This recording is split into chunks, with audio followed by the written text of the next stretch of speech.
Halo guys, kembali lagi bersama gua Yu dan selamat datang di alur cerita film Lady Macbeth. Film ini mengisahkan tentang seorang gadis cantik berusia 18 tahun bernama Lady Catherine yang baru saja melangsungkan pernikahannya dengan seorang pria kaya berusia 40 tahun bernama Alexander Lesser. Setelah menikah, Catherine langsung diboyong ke kastil mewah milik sang mertua, seorang bangsawan pemilik tambang batubara bernama Boris Lester. Namun kehidupan pernikahan Catherine tidaklah sesuai seperti apa yang dia impikan. Alih-alih hidup bahagia bak putri kerajaan di rumah barunya itu, dia justru hidup layaknya tahanan penjara dengan aturan ketat yang dibuat oleh mertuanya yaitu Boris Lester. Boris memiliki sikap yang dingin dengan kedisiplinan yang sangat tinggi, seperti tidak mengizinkan Catherine keluar dari rumah, tidak boleh terlalu banyak bicara atau bertanya, dan Catherine tidak boleh tidur jika suaminya masih belum pulang. Sementara Alexander justru selalu pulang larut malam dengan kondisi mabuk berat. Sehari-hari Catherine hanya berinteraksi dengan pembantu rumah itu, seorang wanita kulit hitam yang bernama Anna. Belakangan baru kita tahu bahwa Alexander tidak pernah mencintai Catherine. Dia menikahi Catherine karena dipaksa oleh ayahnya agar Alexander segera bisa memiliki keturunan. Tapi bagaimana bisa memiliki keturunan? Pada malam pertama saja, Catherine sama sekali tidak disentuh oleh Alexander. Entah punya kelainan atau apa, Alexander hanya menyuruh Catherine menanggalkan semua pakaiannya. Setelah itu, Catherine disuruh menghadap ke dinding. Sementara dia memainkan burungnya dengan cara manual, yaitu dengan tangannya sendiri. Setelah selesai, dia pun langsung tidur. Begitu juga dengan malam-malam berikutnya. Catherine hanya disuruh menghadap ke dinding tanpa busana. Sementara dia hanya melakukan senam 5 jari. Catherine yang kebingungan dan tidak tahu harus bagaimana hanya mengikuti saja apa yang diperintahkan oleh suaminya. Pada suatu hari, Alexander mendadak harus pergi keluar kota karena ada ledakan pada salah satu tambang batubara mereka. Setelah Alexander pergi, Boris mewanti-wanti kepada Catherine agar tidak perlu keluar dari rumah dan tidak boleh melakukan apa-apa. Boris bilang, simpan saja tenagamu untuk melayani suamimu dengan baik saat dia pulang nanti. Setelah suami dan mertuanya pergi, Catherine yang merasa bosan karena tidak ada teman yang bisa diajak bicara dan tidak punya kegiatan apapun. Selain hanya pergi ke gereja pada setiap hari Minggu, diam-diam dia keluar dari rumah berkeliling di perkebunan kapas yang sangat luas. Pada suatu hari, Anna tidak datang ke kamar untuk melayaninya seperti biasa. Lalu dia memutuskan untuk mencarinya di luar rumah. Ternyata Anna dikerjai oleh tukang kebun anak buah suaminya. Anna digantung dan ditimbang layaknya hewan ternak. Melihat itu, Catherine marah dan memerintahkan para tukang kebun itu untuk menurunkan Anna. Setelah Anna pergi, Catherine bertanya kepada salah satu tukang kebun itu, berapa kira-kira berat badannya. Si tukang kebun itu lalu mengangkatnya secara paksa untuk ditimbang. Catherine sangat terkejut dengan ketidaksopanan pria itu. Dia merasa tidak dihormati sebagai istri dari bosnya. Catherine terlihat kesal dan menyuruh para tukang kebun itu untuk kembali bekerja. Di dalam rumah, Catherine bertanya kepada Anna siapa nama pria itu.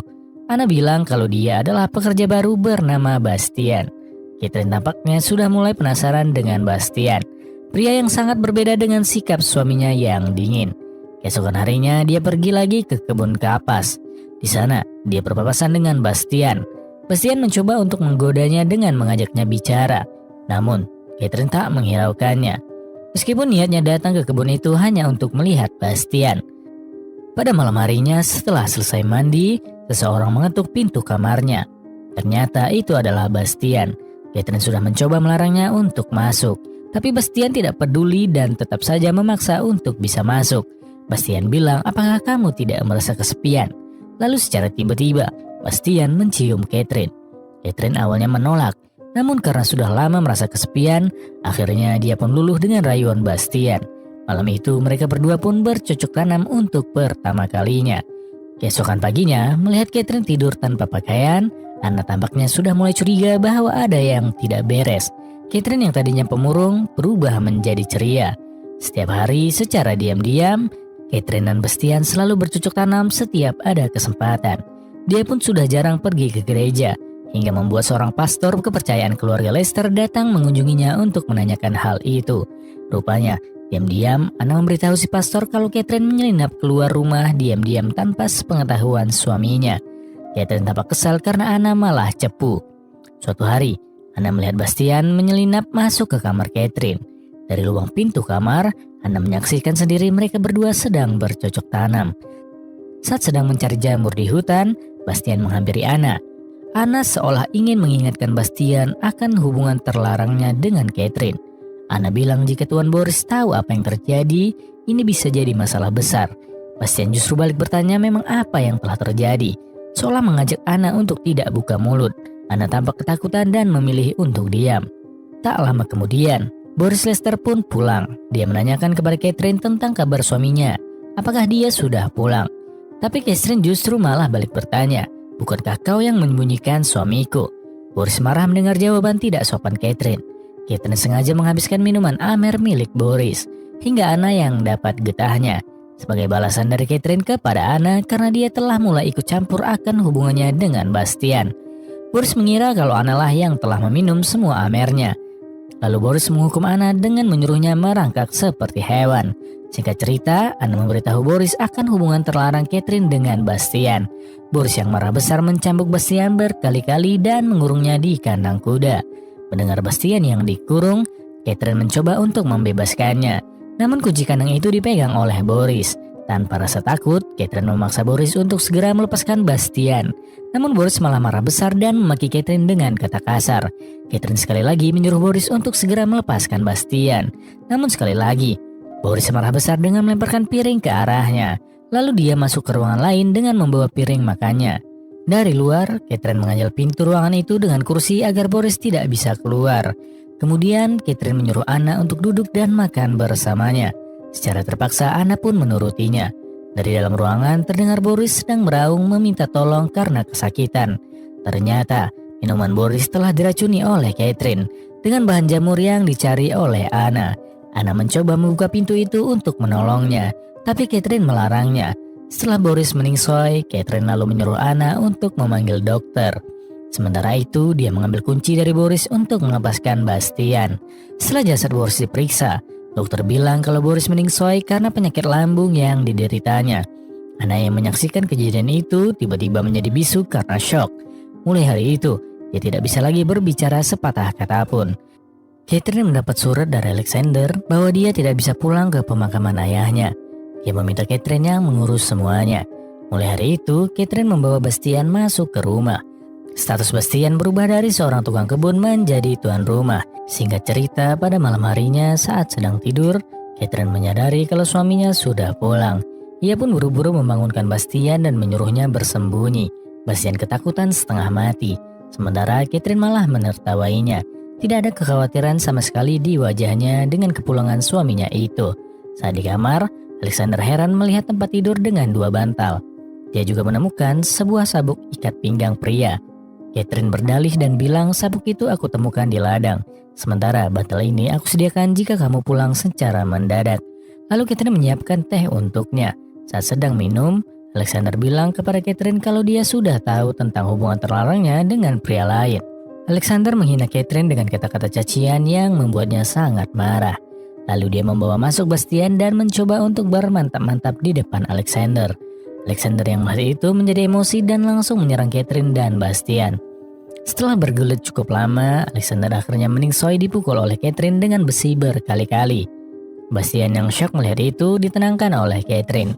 Lalu jasad Alexander dikubur di hutan bersama dengan kudanya yang juga tewas ditembak oleh Catherine. Esok harinya, mereka berperilaku seolah-olah tidak terjadi apa-apa.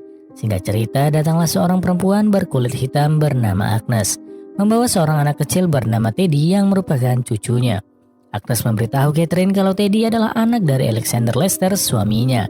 Teddy adalah anak dari hubungan terlarangnya bersama anak Agnes yang telah meninggal. Agnes memegang surat dokumen yang sah yang dibuat oleh Alexander sendiri, yang menyatakan kalau Teddy adalah ahli waris yang sah. Teddy nampaknya mulai menyukai Catherine. Dia bilang kalau Catherine adalah gadis tercantik yang pernah dia temui.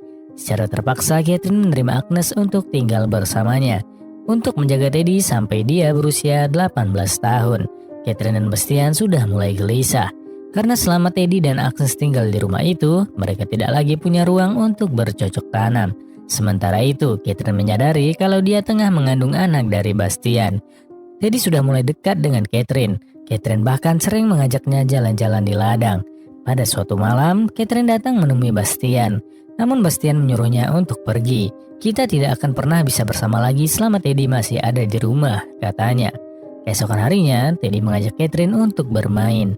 Namun Catherine yang gak enak badan terpaksa menolaknya. Karena Teddy yang terus memaksa, Catherine jadi emosi dan secara tidak sengaja mendorongnya.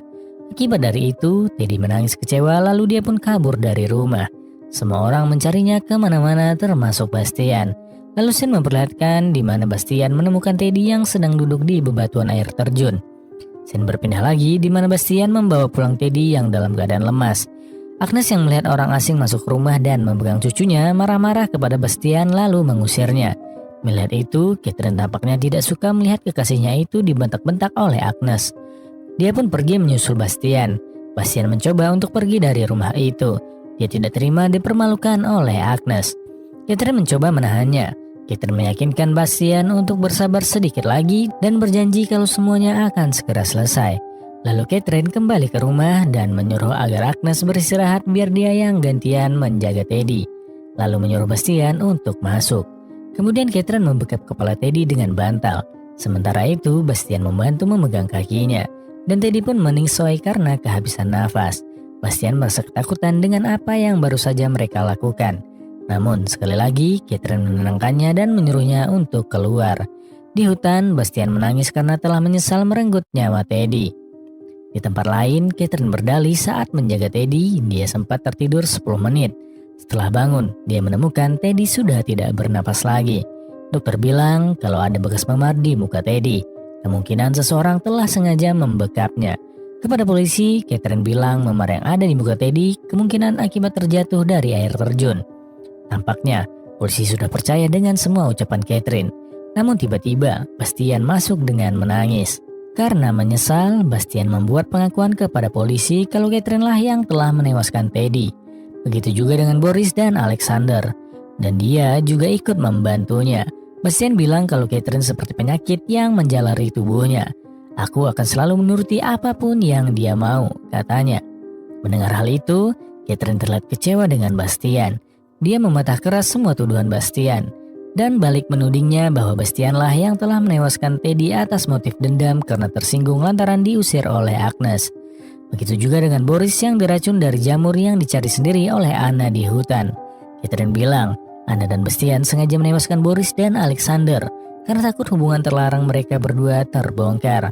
Anna yang bisu tidak bisa memberikan kesaksian apa-apa, sehingga polisi lebih percaya keterangan dari Catherine yang merupakan seorang bangsawan yang tidak mungkin melakukan perbuatan yang tidak terpuji. Kemudian, Bastian dan Anna pun dihukum mati. Sementara Catherine tetap tinggal di rumah itu sendirian dalam keadaan kesepian sepanjang hidupnya. Dan tamat. Itulah alur cerita dari film ini. Like jika kalian menyukai video ini. Jangan lupa subscribe dan nyalakan notifikasinya. Dan tulis komentar kalian di bawah. Gue coba dulu, see you guys.